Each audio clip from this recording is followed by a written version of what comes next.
सिंदरी के सुरंगा में फिर एक घटना घटती है। इस बार महिलाओं को सड़क पे दौड़ा दौड़ा कर पीटा गया, उनकी साड़ियों को फाड़ा गया, उनके कान की बालियों को नोच कर छीन लिया गया, लेकिन न एफआईआर होता है न कार्रवाई होती है। महोदय, अगर सरकार संवेदनशील है, क्योंकि लॉ एंड ऑर्डर की बात करती है, ये सामाजिक न्याय की बात करती है, विधि कानून की बात करती है, तो भारतीय संविधान आर्टिकल 14 कानून के समझ सबको बराबरी की बात करता है। एक डीएसपी घायल हुए, आपने लॉ एंड ऑर्डर को हाथ में लिया, डीआईजी आईजी ने मार्च किया, डीएसपी ने संज्ञान में लिया, डीसी घटनास्थल पर गई, लेकिन जब ग्रामीणों को पीटा जाता है, जब ग्रामीणों की जमीनों को जबरन लिया जाता है, कानून अपनी प्रतिक्रिया क्यों नहीं देता? अध्यक्ष महोदय, इसलिए मैं एक गंभीर मामला आपके संज्ञान में देना चाहता हूँ। महोदय, बात है कि जिसके पास भूमि नहीं है, सरकार उसे भूमि आवंटित करेगी, लेकिन यहाँ दुर्भाग्य इस राज्य का कि जिनकी भूमि है, सदियों से, हजारों वर्षों से भूमि पर वो जोत-खोड़ करते हैं, और आज लगता है कि ब्रिटानिया हुकूमत बरकरार है, ईस्ट इंडिया कंपनी का शासन इस राज्य में बरकरार है। आज इसी प्रशासन के जोर पर आज उनकी जमीनों का जबरन अधिग्रहण किया जाता है। मांडू का मामला को संज्ञान में लीजिए, सुरंगा का मामला संज्ञान में लीजिए, घोरा का मामला संज्ञान में लीजिए। अध्यक्ष महोदय, क्योंकि रोज रोज आपके डीएसपी घायल होने का इंतजार मत कीजिए। विधि के समक्ष अगर सब बराबर हैं, तो रेतों को भी जान जाती है, रेतों को भी चोट लगता है। इस मामले को संज्ञान में लेंगे। महोदय, मैं आगे कहना चाहूंगा, अभी वरिष्ठ नेता ने कहा लॉ एंड ऑर्डर, मैं मानता हूँ कि लॉ एंड ऑर्डर आपका है, लेकिन कहाँ अध्यक्ष महोदय? गांवों में, खेतों में, खलिहानों में, बालू और कोयला के खदानों में, माफियाओं की जेब में आपका लॉ एंड ऑर्डर है। महोदय, मैं पढ़ के बताना चाहूंगा, ओबी डंपिंग को लेकर भिड़ंत, फायरिंग, बमबाजी, रेती जमीन पर ओबी डंप किए जाने को लेकर पहले भी हो चुका है संघर्ष, चले थे गोली बम, मामला जीनागोड़ा का, देव प्रभा आउटसोर्सिंग के समर्थकों व ग्रामीणों में झड़प, पत्थरबाजी व फायरिंग, तीसरा थानेदार का हाथ टूटा, अचानक बमबाजी व फायरिंग से मची भगदड़, पुलिस की मौजूदगी में एक दूसरे पर पत्थर बरसाते लोग। मैंने कहा लॉ एंड ऑर्डर है अध्यक्ष महोदय, कहाँ? गांवों में, खेतों में, खलिहानों में, कोयला के खदानों में, माफियाओं की जेब में। अध्यक्ष महोदय, मामले को गंभीरता पूर्वक संज्ञान में लीजिए। अध्यक्ष महोदय, आज मैं महामहिम राज्यपाल महोदय के द्वारा प्रस्तुत अभिभाषण पे हो रहे वाद विवाद पर अपनी प्रतिक्रिया देने के लिए आया हूँ। महोदय, एक छोटी सी कहानी मैं बताना चाहूंगा। एक महिला थी, उसकी छोटी बच्ची जिसकी उम्र 5 वर्ष थी, वो अपनी माँ से आकर पूछती है कि माँ, छोटे भाई का मृत्यु कब होगा? तो माँ ने पूछा कि बेटी तुम ऐसा क्यों कह रही हो, अपने छोटे भाई को मरने के लिए क्यों कह रही हो?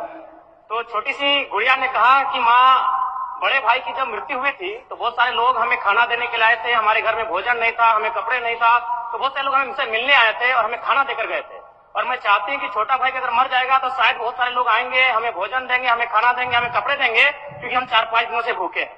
महोदय, आज यही भाव कोयलांचल के हर एक रैयतों के घर में है कि जब भी हमारी जमीनों का अधिग्रहण होगा, जब कोई कंपनी हमारी जमीन का अधिग्रहण माइंस के लिए करेगी, और जब माफियाओं के द्वारा उन पर लाठीचार्ज होगा, उनके लठेज के माध्यम से पे हमला होगा, तो कोयलांचल के रैयत चाहते हैं कि साथ साथ में 2-4 IAS IPS को भी चोट लगे।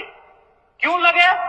विगत कुछ दिन पहले बागमारा में एक घटना घटी थी, हिलटॉप कंपनी का मामला था, डीएसपी महोदय घायल हुए थे, सरकार ने वीडियो कॉल से बात किया था, सरकार ने उस मामले को संज्ञान में लिया था, लेकिन ठीक उसके कुछ दिन बाद सिंदरी के सुरंगा में फिर एक घटना घटती है। इस बार महिलाओं को सड़क पे दौड़ा दौड़ा कर पीटा गया, उनकी साड़ियों को फाड़ा गया, उनके कान की बालियों को नोच कर छीन लिया गया, लेकिन न एफआईआर होता है न कार्रवाई होती है। महोदय, इसी प्रकार से आज एक मामला संज्ञान में आया है, मैं सदन को सचेत करना चाहूंगा, ये मामला मांडू का है। महोदय, मांडू के प्रभावित गांव बसंतपुर, पचड़ा, कोतरे, बालमहुआ, हुरदाग, रहवन, पचमो, इचाकडी, बरगैया, छोटाटा, लइयो, दनिया, यहाँ एक कंपनी है, उस कंपनी का नाम है पावर मेक लिमिटेड, और उसकी सहयोगी कंपनी अमर इंडिया लिमिटेड।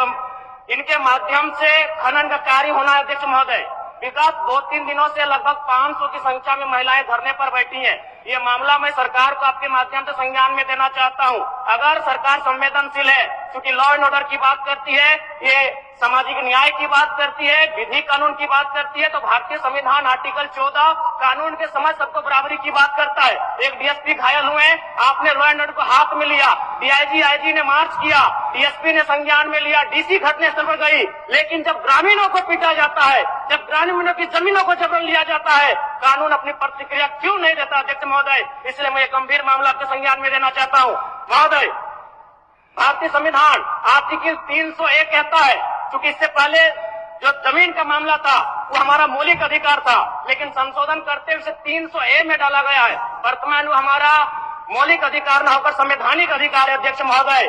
और वो क्लाउज कहता है कि जिसके पास भूमि नहीं है सरकार उसे भूमि आवंटित करेगी, लेकिन यहाँ दुर्भाग्य इस राज्य का कि जिनकी भूमि है सदियों से, हजारों वर्षों से भूमि पर वो जोत-खोड़ करते हैं, और आज लगता है कि ब्रिटानिया हुकूमत बरकरार है, ईस्ट इंडिया कंपनी का शासन इस राज्य में बरकरार है। आज इसी प्रशासन के जोर पर आज उनकी जमीनों का जबरन अधिग्रहण किया जाता है। मांडू का मामला को संज्ञान में लीजिए, सुरंगा का मामला संज्ञान में लीजिए, घोरा का मामला संज्ञान में लीजिए अध्यक्ष महोदय, क्योंकि रोज रोज आपके डीएसपी घायल होने का इंतजार मत कीजिए। विधि के समक्ष अगर सब बराबर हैं तो रेतों को भी जान जाती है, रेतों को भी चोट लगता है। इस मामले को संज्ञान में लेंगे महोदय। महोदय, मैं आगे कहना चाहूंगा, अभी वरिष्ठ नेता ने कहा लॉ एंड ऑर्डर, मैं मानता हूं कि लॉ एंड ऑर्डर आपका है, लेकिन कहाँ अध्यक्ष महोदय? गांवों में, खेतों में, खलिहानों में, बालू और कोयला के खदानों में, माफियाओं की जेब में आपका लॉ एंड ऑर्डर है महोदय। मैं पढ़ के बताना चाहूंगा, ओबी डंपिंग को लेकर भिड़ंत, फायरिंग, बमबाजी, रेती जमीन पर ओबी डंप किए जाने को लेकर पहले भी हो चुका है संघर्ष, चले थे गोली बम, मामला जीनागोड़ा का। देव प्रभा आउटसोर्सिंग के समर्थकों व ग्रामीणों में झड़प, पत्थरबाजी व फायरिंग, तीसरा थानेदार का हाथ टूटा।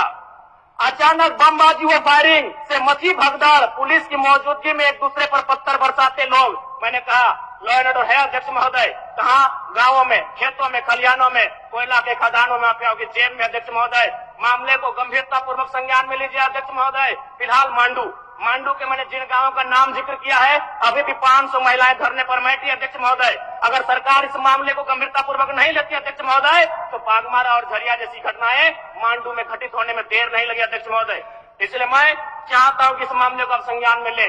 दूसरी बात अध्यक्ष महोदय, मैं आपके माध्यम से एक अत्यंत गंभीर मामला संज्ञान में देना चाहता हूं। धनबाद जिला तुर्चाची प्रखंड अंतर्गत पिपराडी गांव, आजादी के 78 साल बाद भी उस गांव की सड़क मुख्य सड़क से जुड़ नहीं पाई है। उनका मामला आता है अभयारण्य भूमि, सेंचुरी का भूमि का मामला संज्ञान में आता है। अध्यक्ष महोदय, मैं सदन के माध्यम से सरकार से पूछना चाहता हूं कि पारासत पहाड़ में सड़क बन सकता है तो पिपराडी गांव में क्यों नहीं बन सकता है अध्यक्ष महोदय? पारासत पहाड़ में जिन लोगों की सड़क की जरूरत थी अध्यक्ष महोदय, चूंकि वो धनी लोग थे, वो संपन्न लोग थे, इसलिए पारासत के पहाड़ में जो कि सेंचुरी अभयारण्य है सड़क चली गई, लेकिन पिपराडी गांव सड़क नहीं जा पा रही अध्यक्ष महोदय। ये तो तुर्चाची प्रखंड का मामला है, इसे संज्ञान में लेंगे। दूसरी बात अध्यक्ष महोदय, जो विषय मैंने कहा 300A में स्पष्ट है कि राज्य अपनी विधायकी शक्ति का उपयोग करके संपत्ति के अधिकारों को सीमित, कम या बदल कर सकता है। इसलिए आपसे आग्रह होगा, जो भी मामले भूमि संबंधित खासकर खनन क्षेत्रों से आते हैं, उसके लिए आप एक पोर्टल बनाए अध्यक्ष महोदय, एक शिकायत पत्रिका बनाए अध्यक्ष महोदय, क्योंकि मामला बहुत ही हिंसक रूप धारण कर लेता है। मैं उस क्षेत्र से आता हूं, मैं कोयलांचल के क्षेत्र से आता हूं अध्यक्ष महोदय। मैं रोज बमबारी, गोली, तमाम घटनाओं को देखता हूं, सुनता हूं अध्यक्ष महोदय, और आम व्यक्ति की कहीं सुनी नहीं जाती है। इसलिए आपके माध्यम से सरकार से मेरा आग्रह होगा, ऐसे विषयों पर सरकार गंभीर रहे। अगर गंभीर नहीं रहती है तो अप्रिय और अनहोनी घटना होने में देर नहीं लगी अध्यक्ष महोदय। धन्यवाद अध्यक्ष महोदय, बहुत बहुत धन्यवाद। माननीय सदस्यगण।